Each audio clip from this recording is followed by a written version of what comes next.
दुनिया में लगभग 3.5 करोड़ लोग डिप्रेशन का शिकार है, जिससे ये पता चलता है कि डिप्रेशन कोई मजाक नहीं। ये बहुत ही सीरियस कंडीशन है जो लोगों के क्वालिटी ऑफ लाइफ को बुरी तरह अफेक्ट करता है।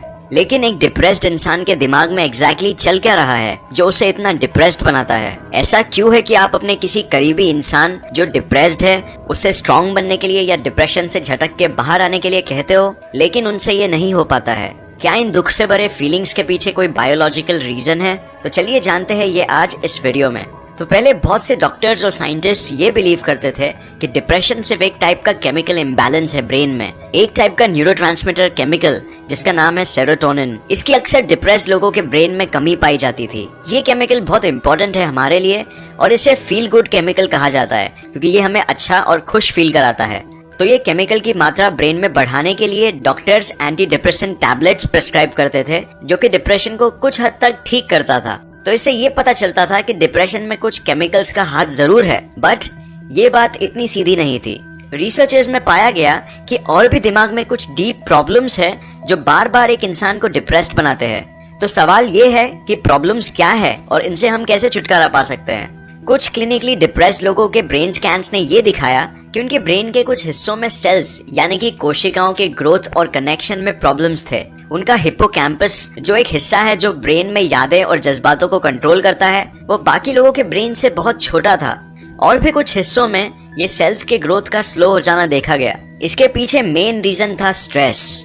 तो इससे ये पता चला कि डिप्रेशन का कारण सिर्फ कुछ केमिकल्स का इम्बैलेंस नहीं है, बल्कि ये एक बीमारी है जो हमारे दिमाग के कुछ हिस्सों के सेल्स के ग्रोथ को स्टॉप कर देता है और इससे डिप्रेशन और बढ़ता चला जाता है। तो अगर हम एक डिप्रेस्ड इंसान को सिर्फ कहें डिप्रेशन से बाहर आ जाने के लिए, तो वो चाह के भी ये नहीं कर सकता है क्योंकि सीरियस डिप्रेशन ने उसके ब्रेन के सेल्स को अफेक्ट किया है। इस वजह से हमें लगता है कि डिप्रेस्ड लोग कमजोर होते हैं, बट ऐसा बिल्कुल नहीं है। हम उनको समझ नहीं पाते ठीक से और इस वजह से उन लोगों को ठीक से सपोर्ट नहीं कर पाते हैं। रिसर्चेस में ये भी पाया गया कि सही ट्रीटमेंट करने पे ब्रेन सेल्स के ग्रोथ वापस से नॉर्मल हो सकते हैं और डिप्रेशन को अच्छे से ट्रीट करने के लिए ये बहुत ही इंपॉर्टेंट है कि ब्रेन सेल्स का ग्रोथ और स्ट्रक्चर नॉर्मल हो जाए, वरना वो रिलैप्स होते रहेगा।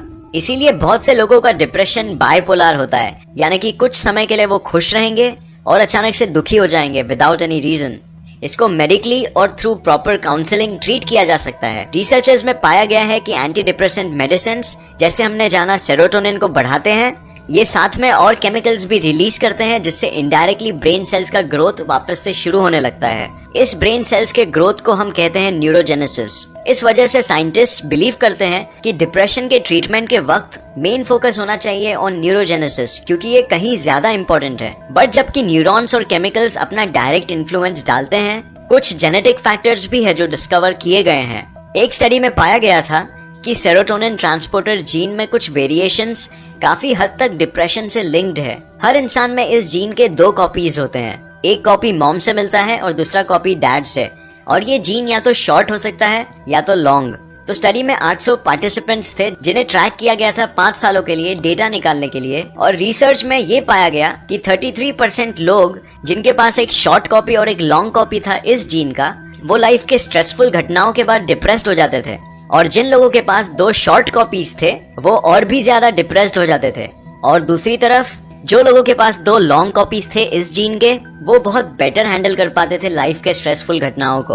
और भी कुछ जीन्स डिस्कवर किए गए हैं जिनके कनेक्शन डिप्रेशन से पाए गए हैं, और इस वजह से डिप्रेशन हेरिडिटरी है और फैमिलीज में रन करता है। ट्विन्स पे किए गए स्टडीज ये बताते हैं कि अगर एक ट्विन को बाइपोलर डिसऑर्डर है तो दूसरे को भी वही डिप्रेशन होने का चांस 60 to 80% होता है, जो ये बताता है कि जीन्स भी इसके लिए काफी हद तक रिस्पॉन्सिबल है।